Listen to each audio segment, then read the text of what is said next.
João capítulo 14, versículo 9. Aquele que preparou uma palavra para trazer hoje, como Gabriel ia trazer uma palavra abençoada para nós, leu o livro para os outros, guarda a palavra no coração, ora sobre isso e segunda-feira que vem, sábado, vocês trazem para a gente, amém? É uma satisfação a gente poder ter mais participação, cada um participando e a gente encaixar também o tempo da palavra de Deus. João capítulo 14, versículo 9. A igreja encontrou, amém? Amém. A palavra de Deus diz assim: respondeu-lhe Jesus: há tanto tempo estou convosco e não me conheces, Filipe? Quem me vê, vê o Pai. Como dizes tu, mostra-nos o Pai. Amém? Somente esse versículo, podeis assentar, ficar à vontade. Eu pedindo uma palavra para que a gente viesse a meditar, e Deus me trouxe essa palavra hoje para a meditação da igreja. Nessa primeira parte do versículo, na parte A do versículo, Jesus ele fez a seguinte pergunta para Filipe: estou há tanto tempo convosco e não tens conhecido, Filipe? Ou Jesus andando junto com os apóstolos ali, ele pregando, ele mostrando as coisas de Deus, e Filipe pergunta alguma coisa para Jesus, e Jesus ele fala: Filipe, você ainda não entendeu, Filipe? Você não entendeu ainda, Filipe? E aí o nosso coração é convidado a estar também meditando nisso.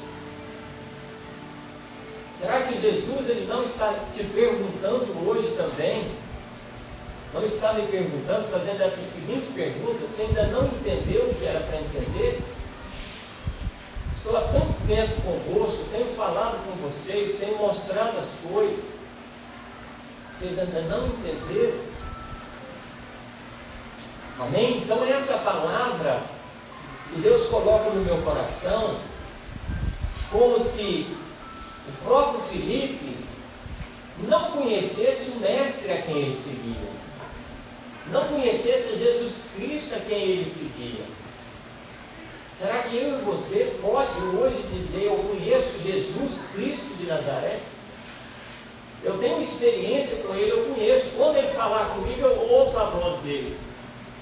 Que coisa boa, irmão. É quando você ouve a voz de Jesus. Quando Jesus ele fala: vem cá, você é minha ovelha, vem cá.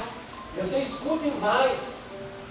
É coisa maravilhosa quando você tem um coração sensível e entende quando Deus quer te guiar para o lugar que tem que ser guiado, onde Ele quer te levar.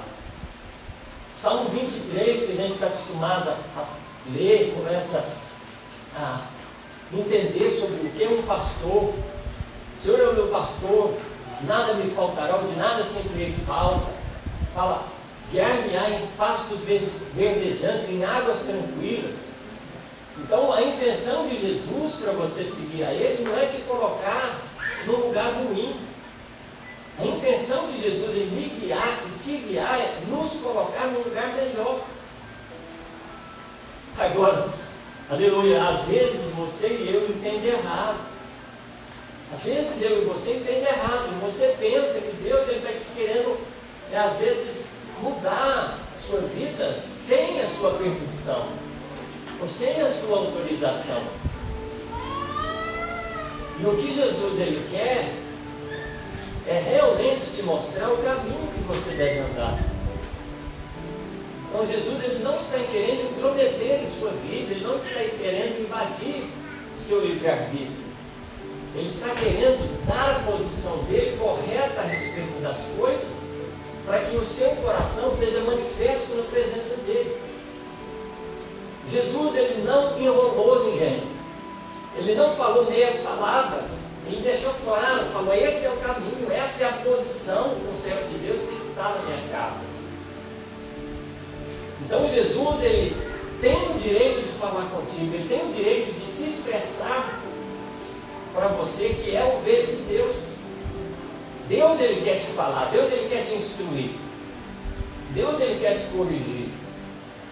E você sabia que a maioria das vezes que Deus, ele corrige a gente sente tristeza no coração?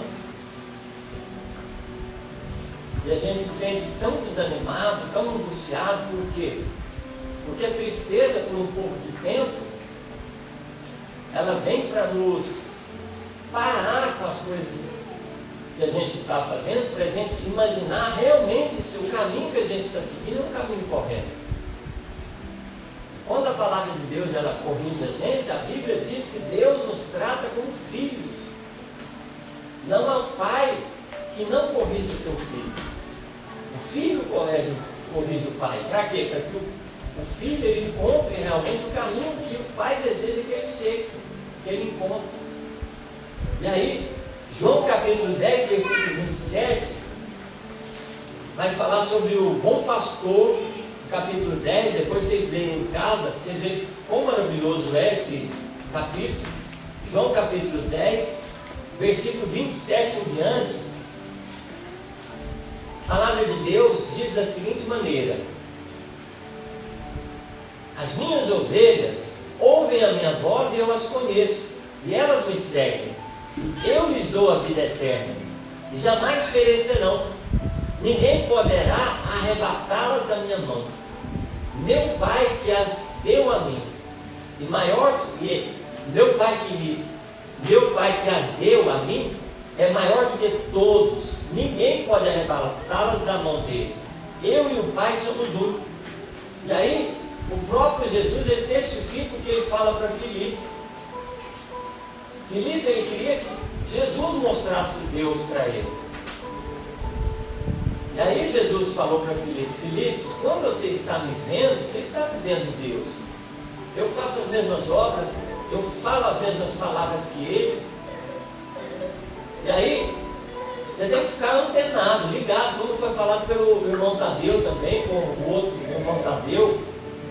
Como é maravilhoso quando você reconhece Deus, ele falando com você, conhece Jesus falando com você nos pequeninos. Você fala: essa voz aqui eu conheço, eu sei que essa palavra aqui é Deus, é Jesus falando para eu fazer. Às vezes, é uma pessoa simplesinha que está lá, mas você fala: eu conheço esse versículo, eu conheço essa palavra, eu aprendi essa palavra, eu aprendi que isso é o correto. E aí o seu coração, ele começa a esperar a resposta de Deus, e Deus, ele começa a falar com você de maneiras tão diferentes que você quer ouvir, e às vezes você se perde. Você sabia, irmão, que Deus, ele nunca para de falar com você? É você que para de ouvir a voz de Deus, é você que para de ouvir como Deus fala contigo, de entender o que ele fala. Ele nunca para de falar com o servo e a serva dele. Nós que, às vezes, nos distanciamos tanto dele, que nós passamos a não reconhecer mais a voz dele. A Bíblia diz que aquele que vem a mim, de modo algum eu o lançarei fora. Ou seja, Deus está acessível à humanidade. Qualquer um que quiser se aproximar de Deus, Deus, ele está pronto para receber, para conversar, para trazer uma palavra de realmente esperança de salvação. E aí, diante de tudo isso, nós vemos que Filipe teve dúvida. Ele queria mais coisas ainda. Será que o pastor Marcelo pregando vai ser suficiente para você? Será que esses que estão vindo cá na frente trazendo o versículo vai ser suficiente para você conhecer Jesus? Essa é a pergunta que Deus te faz. Irmãos, é difícil, irmãos.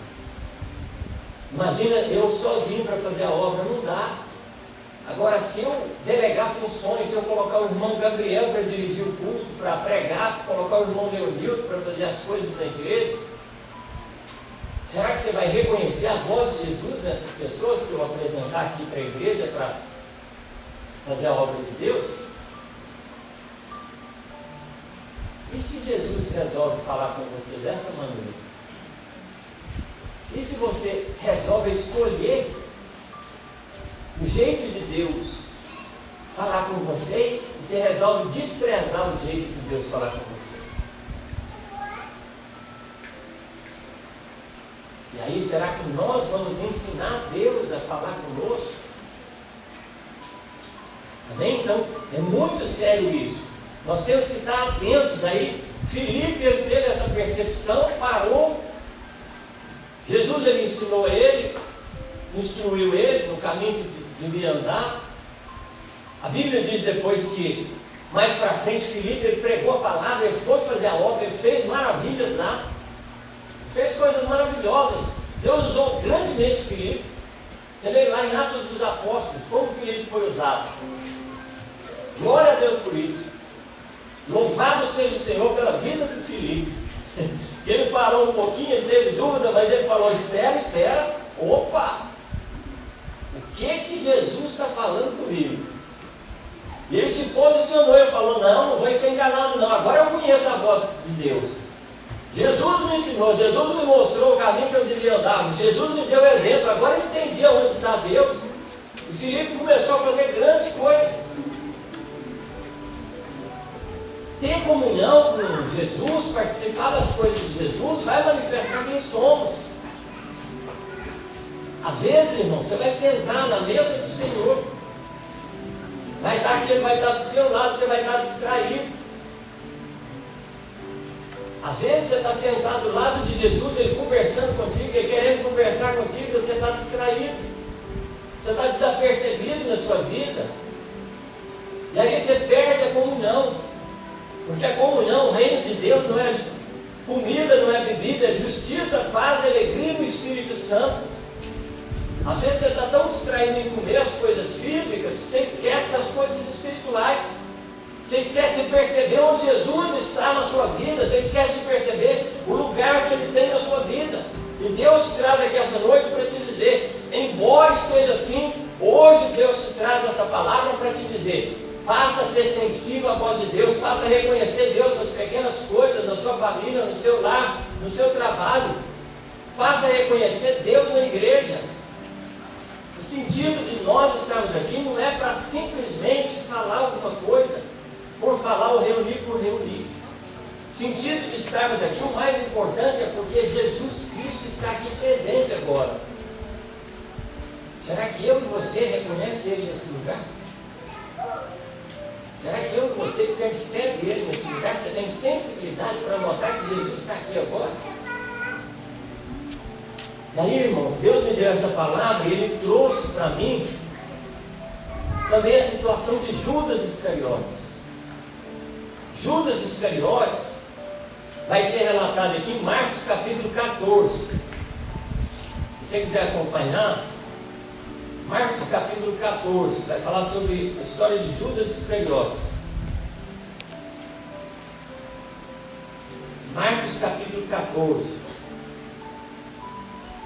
versículo 10 e 11.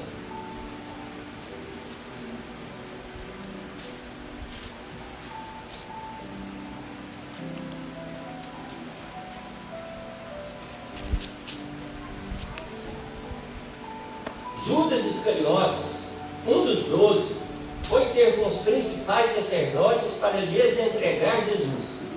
Eles, ouvindo, alegraram-se e lhe prometeram dinheiro, de modo que ele procurava uma oportunidade para o entregar, ou para o trair.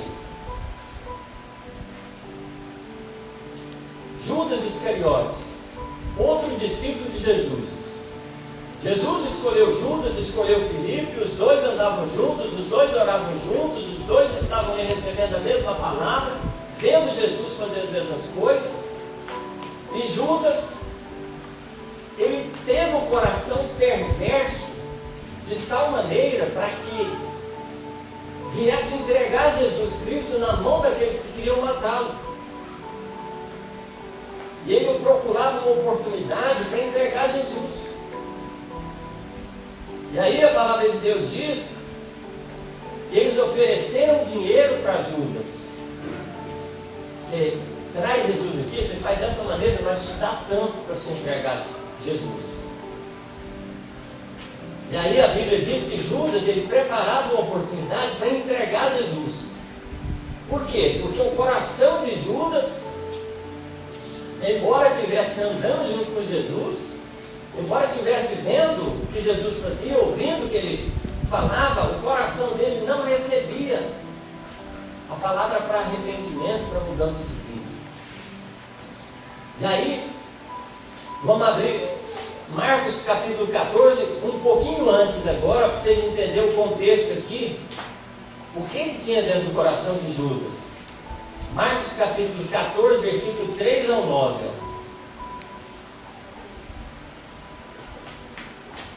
Estando ele em Betânia, reclinado à mesa, em casa de Simão, o leproso, veio uma mulher trazendo um vaso de alabastro com perfume de nardo puro, de muito preço. Está falando de Jesus. Quebrou o vaso e derramou o bálsamo sobre a cabeça de Jesus. Alguns dos presentes se indignaram e diziam uns aos outros: para que se fez esse desperdício de bálsamo? Então aqui no versículo 4, presta bastante atenção para você ver. Fala assim, alguns presentes. Falou o quê? Alguns presentes. Alguns que estavam ali na hora que Jesus recebeu essa honra daquela mulher, eles se indignaram, ficaram: para que está desperdiçando esse vaso de alabastro, esse vaso de perfume? Por que está jogando fora? Era o que eles estavam pensando. Era a compreensão deles a respeito daquilo. E aí a palavra de Deus continua falando: esse perfume podia ser vendido por mais de 300 denários e ser dado aos pobres, e murmuravam contra ela. Jesus, porém, disse: deixai-a, porque a aborreceis. Ela praticou boa obra para comigo. Sempre tendes os pobres convosco, e quando quiserdes podeis fazer-lhes bem, mas a mim nem sempre me tendes. Ela fez o que pôde, antecipou-se a ungir o meu corpo para a sepultura. Em verdade vos digo que em todo mundo onde este evangelho for pregado, o que ela fez também será contado para sua memória. Então Jesus, ele corrigiu, ele falou: vocês não estão entendendo. Vocês não estão entendendo que esse ato que ela fez, se vocês não tiverem ideia de fazer, esse ato diante de mim foi aceito. Porque eu vou ser entregue agora para ser morto, e ela está preparando justamente o que eu tenho, que é o meu corpo, para a sepultura. E aí, aqui fala que eles se indignaram, aqueles que estavam presentes se indignaram. Agora, quem se indignou? Será que a Bíblia vai dizer quem se indignou? Vamos ler lá, Mateus capítulo 26. Mateus capítulo 26.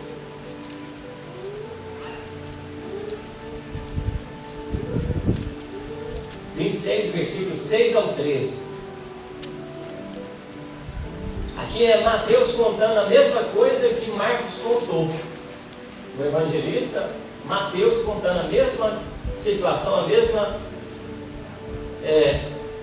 situação que Jesus passou. Estando Jesus em Betânia, em casa de Simão o leproso, aproximou-se dele uma mulher com um vaso de alabastro cheio de precioso bálsamo, que ele derramou sobre a cabeça, quando ele estava sentado à mesa. Vendo isso, os discípulos se indignaram, dizendo: para que esse desperdício? Aí agora já falou, os que estavam presentes, agora citou que eram os discípulos de Jesus. Você já imaginou você fazendo alguma coisa para o seu pastor, alguém fazendo alguma coisa para o pastor e outro do lado murmurando pelo que ele está fazendo? Você já imaginou isso? A pessoa voluntariamente fazendo alguma coisa, contribuindo para a obra, fazendo alguma coisa, as outras pessoas olhando para o lado e criticando aquilo. critica o que faz. E era discípulo de Jesus. Não reconheceu no coração o que estava acontecendo, estava distraído, estava despercebido e não entendeu as coisas que estavam acontecendo na igreja. E aí, você já viu falar que as más conversações estragam os bons costumes? Você já viu falar isso? Você sabe quem que estava colocando picuinha no coração daqueles que estavam indignados ali? Olha para ver o que a palavra de Deus vai falar. João capítulo 12, versículo 1 ao 8.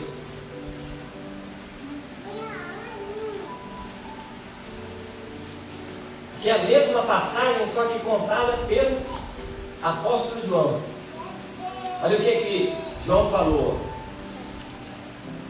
Então Maria tomou uma libra de um nardo puro, um perfume muito caro. Ungiu os pés de Jesus, os enxugou com seus cabelos e toda a casa se encheu com a fragrância do perfume. Mas um dos discípulos, Judas Iscariotes, que mais tarde o trairia, objetou: por que não se vendeu esse perfume por 300 denários e não se deu aos pobres?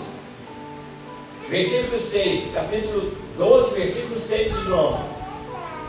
Ele disse isso não pelo cuidado que tivesse dos pobres, mas porque era ladrão. Tendo a bolsa, tirava o que nela se lançava.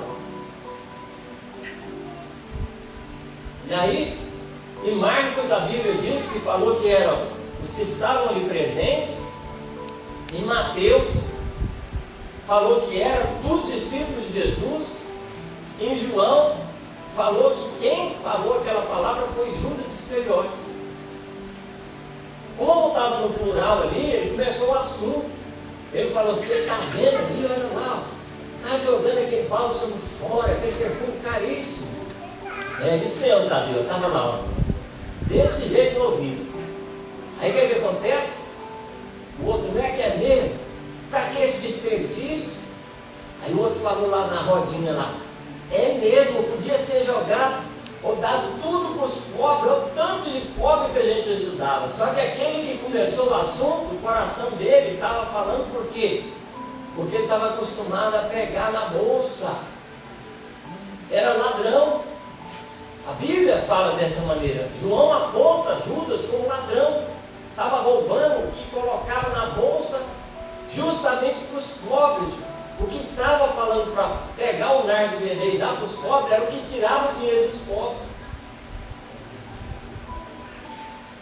Aí, irmãos, a palavra de Deus diz que Jesus andou com Judas durante todo o ministério de Judas. Você já imaginou você andar com aquele que está te traindo o tempo inteiro? Jesus sabia que Judas estava traindo ele? Sim ou não? Sim. Você andaria com alguém que estivesse te traindo e não mudaria com ele, com ela? Acho que eu informo. A pessoa falando mal de você pelas costas, a pessoa sempre te trazendo problema, e você andando com ela ali, a pessoa te entregando para os seus inimigos para te matar. Olha o que a Bíblia diz, ó. Foi profetizado a respeito das atitudes de Judas em Salmos 41, versículo 9. Salmo 41, versículo 9.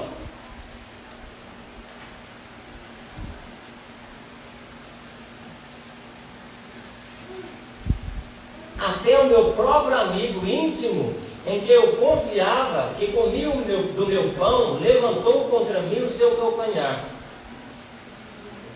Então até o amigo de Deus, o amigo de Jesus, que estava andando junto com ele, que Jesus confiava, que Jesus entregou a bolsa para ele ficar na igreja como se fosse na tesouraria, um cargo de muita confiança.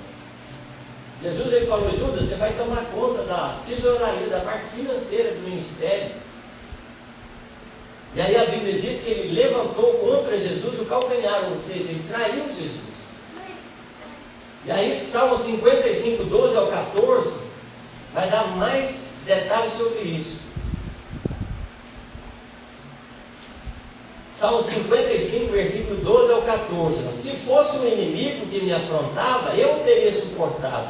Se fosse um adversário que se engrandecia contra mim, dele me teria escondido. Mas eras tu, homem meu igual, meu guia e meu íntimo amigo. Conversávamos juntos, suavemente, e íamos com a multidão à casa de Deus. Era Judas Iscariotes, um amigo íntimo de Jesus.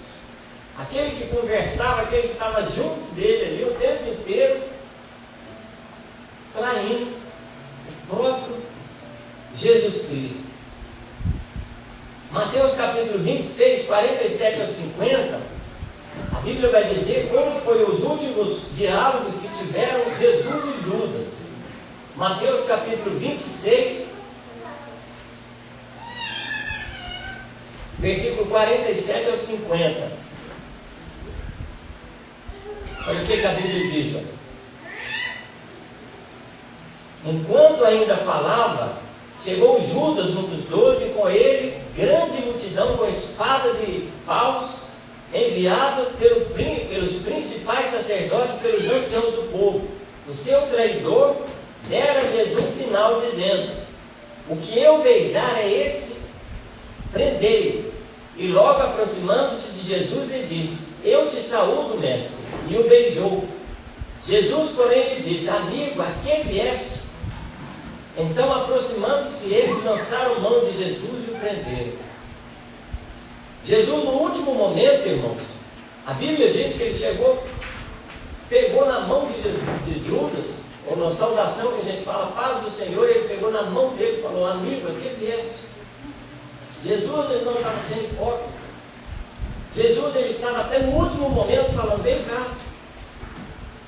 cá, eu sou seu amigo, eu quero te ajudar, eu quero te fazer bem. Mesmo você me traindo, Jesus, ele estendeu a mão para Judas.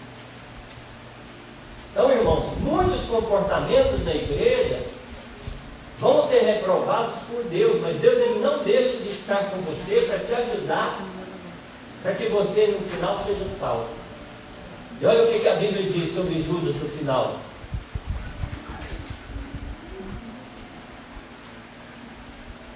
Mateus capítulo 27. Mateus capítulo 27. Aqui fala o suicídio de Judas. Chegada a manhã, todos os principais sacerdotes e os anciãos do povo tomaram a decisão de matar a Jesus. Manietaram-no, levaram-no e o entregaram ao governador Pilatos. Então Judas, o que o traiu, vendo que Jesus era condenado, trouxe arrependido as 30 moedas de prata aos principais sacerdotes e anciãos, dizendo: pequei traindo sangue inocente. Eles, porém, responderam: o que nos importa? Isso é contigo. Então ele, atirando para o templo as moedas de prata, retirou-se e foi se enforcar. Os príncipes dos sacerdotes, tomando as moedas de prata, disseram: não é permitido colocá-las no cofre das ofertas, pois é preço de sangue. Depois deliberaram, compraram com elas um campo do oleiro para a sepultura dos estrangeiros. Por isso aquele campo até hoje tem sido chamado campo de sangue. Então se cumpriu o que predisse o profeta Jeremias. Tomaram as 30 moedas de prata, preço em que foi avaliado aquele a quem certos filhos de Israel avaliaram, e as deram pelo campo do oleiro, conforme me ordenou o Senhor. Então a história de Judas, ele esteve com Jesus, ele recebeu uma pregação da própria pessoa de Jesus, ele viu o exemplo de Jesus e ele no final não teve a conversão realmente que devia ter. Amém? Vamos ficar de pé. Eu sei que está tão difícil, irmãos, às vezes tudo que você está passando, mas hoje Deus te diz, hoje Ele te traz nessa casa para te dizer: vai ter coisas que Deus ele vai falar com você, vai ter coisas que Ele vai te mostrar na congregação, vai ter coisas que você tem que perceber que é Jesus que está agindo ali. É Jesus que está fazendo a obra. É dessa maneira que Ele escolheu para fazer a obra no nosso meio. É com você, é comigo. Às vezes você vai falar, mas por que eu? Porque você é amado por Deus, você é escolhido por Deus. Você é um escolhido de Deus para fazer a diferença. Às vezes você tem tanto defeito, ou eu tenho tanto defeito, você fala, não, eu não estou pronto para servir Jesus. Mas não é Jesus que está te rejeitando, é você que está colocando essa dificuldade para que não aproxime de Jesus. Jesus, antes de você sequer pensar nele, Ele foi na cruz do Calvário e morreu por você. Ele se sacrificou para que hoje você não tivesse nenhum obstáculo para se aproximar dele. Ele te perdoou, Ele me perdoou ali na cruz do Calvário. A palavra de Deus diz, nenhuma condenação há para os que estão em Cristo Jesus. Não há mais impedimento, não há mais separação entre nós e Jesus nesse lugar. Você pode nesse momento sentir Jesus. Você pode entender como Jesus fala. Você pode reconhecer Jesus nessa pregação, reconhecer Jesus nos louvores, reconhecer Jesus nos pequeninos do Senhor. Tão somente o seu coração tem que ser sensível, tem que falar, Senhor, não deixa eu ser distraído, não deixa eu ser diante de Deus mal nesse lugar, Senhor. Não seja o meu coração como de Judas, um coração traidor, que não se importa, que não percebe quando o Senhor está fazendo a vontade de Deus. Aleluia. No final, irmãos, todos aqueles que não reconhecerem Jesus, a Bíblia diz que vão ser condenados. Se o meu coração e o seu coração não reconhecer Jesus, nós estamos já perdidos. A Bíblia diz, o mundo já está condenado. Jesus veio salvar, está salvando, vai te salvar. Você que reconhece que está perdido, você que reconhece que precisa dele. Por isso, faça sua oração diante de Deus agora. Espírito Santo de Deus, em nome de Jesus. Eu sei que tem tanta coisa para tirar o nosso foco, Senhor, a nossa, Deus de glória, concentração, a nossa percepção daquilo que o Senhor quer fazer em nós. Como aqueles dois discípulos que estavam ali no caminho de Emaús. A palavra diz, Senhor, em Lucas 24, Senhor. Não é que nos ardia o nosso coração. Lucas 24, ali na frente, vai falar sobre isso. Não é que nos ardia o nosso coração quando Ele falava conosco. Eles perceberam que era o Senhor. Por isso, Senhor, em nome de Jesus Cristo, eu te peço que esse homem, essa mulher percebam que é o Senhor que fala com eles, que é o Senhor que está usando o pregador, é o Senhor que está usando, Senhor, os louvores, é o Senhor que está usando a palavra, Senhor, que foi falada aqui hoje. Glória a Deus. Nós reconheçamos o Senhor na congregação, em nome de Jesus Cristo de Nazaré, Pai. Nós seguremos a sua mão na nossa casa, na nossa família. Como o irmão Tadeu falou também, Senhor, a gente reconheça quando é a contenda do mal, da carne ali, para atrapalhar nossa comunhão. A gente perceba o que é ser espiritual, o que é ser carnal, o que é ser, Senhor, levado pela ingratidão, levado pela perversidade do nosso sentido, Senhor. Em nome de Jesus, que essa igreja seja uma bênção, porque formada, porque ajudada pelo Teu Santo Espírito e a Tua Palavra, Pai, e nos basta. Aqui nós não vamos fazer inovações, nós não vamos, Senhor, trazer atrações para as pessoas. Quem ficar aqui vai ser porque recebeu a palavra, quem ficar aqui porque foi tocado pelo Espírito Santo, quem ficar aqui vai ser porque foi servo e servo do, aleluia, do Senhor Jesus Cristo de Nazaré, o dono dessa igreja. Em nome de Jesus Cristo, Pai, será assim, Senhor. Será assim, Pai, aqueles que virarem as costas para Ti, aqueles que abandonarem, Senhor, a chance que têm. Deus de glória, a Tua palavra diz que não serão salvos, Pai. Por isso que o nosso coração se firme em Ti. Nosso coração receba a Tua palavra, Senhor, onde Ele estiver. Reconheça os Seus passos, reconheça, Senhor, o Seu modo de falar conosco e siga a Sua voz. Como lemos aqui, Senhor, João capítulo 10, versículo 27. As minhas ovelhas ouvem a minha voz e me seguem. Assim que nós sejamos ovelhas do Seu aprisco, Pai. É o que eu te peço em nome de Jesus, assim em nome de Jesus eu te agradeço. Amém. As palmas louvam o Senhor.